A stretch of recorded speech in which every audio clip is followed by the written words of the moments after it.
Hello, അങ്ങനെ കാത്തിരിപ്പിന്നൊരു റോന്ത് എന്ന ചിത്രത്തിന്റെ ആദ്യ റെസ്പോൺസ് ഇപ്പോൾ ആരാധകർക്ക് മുന്നിൽ പുറത്തുനിന്നുകൊണ്ടിരിക്കുകയാണ്. ആ ഒരു അപ്ഡേഷനാണ് ഇന്നൊരു വീഡിയോ ഭാഗത്ത്. വീഡിയോയിൽ മുൻപ് വീഡിയോ ലൈക്ക് ചെയ്യുക, ചാനൽ സബ്സ്ക്രൈബ് ചെയ്യുക. ഈ വരുന്ന ജൂൺ മാസം അങ്ങോട്ട് ധാരാളം ചിത്രങ്ങൾ OTT റിലീസ് ചെയ്യും. നമ്മുടെ ചാനൽ ഭാഗം പരിശോധിച്ചാൽ ആ വീഡിയോക്ക് നിങ്ങൾക്ക് കാണാൻ വേണ്ടി സാധിക്കുന്നതായിരിക്കും. റോഷൻ മാത്യു, ദിലേഷ് പോത്തൻ എന്നൊക്കെ പ്രധാന കഥാപാത്രങ്ങളായി ഇന്ന് റിലീസിനെത്തിയ ചിത്രമായിരുന്നു റോത്ത്.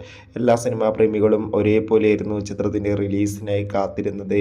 ഫൈനലി റോത്ത് എന്ന ചിത്രത്തിൻ്റെ ആദ്യ ഷോ ഇപ്പോൾ കേരളത്തിലെ വിവിധ തിയേറ്ററുകളിൽ അവസാനിക്കുമ്പോൾ ചിത്രത്തിന് മികച്ച പോസിറ്റീവ് റെസ്പോൺസ് തന്നെയാണ് പുറത്തുവന്നുകൊണ്ടിരിക്കുന്നത്. ചിത്രം മികച്ചൊരു ത്രില്ലർ ചിത്രമാണെന്നും ചിത്രത്തിൽ നമുക്ക് റോഷൻ മാത്യുവിൻ്റെ അതിഗംഭീരമായ പെർഫോമൻസ് ഒക്കെ കാണാൻ വേണ്ടി സാധിക്കുന്നുണ്ടെന്നാണ് റിപ്പോർട്ടുകൾ സൂചിപ്പിക്കുന്നത്. എന്തായാലും കാത്തിരിക്കാം. കൂടുതൽ അപ്ഡേഷൻ അറിയാൻ വേണ്ടി ഈ വരുന്ന ജൂൺ മാസം അങ്ങോട്ട് ധാരാളം ചിത്രങ്ങൾ OTT റിലീസ് ചെയ്യും. ചാനൽ ഭാഗം പരിശോധിച്ച്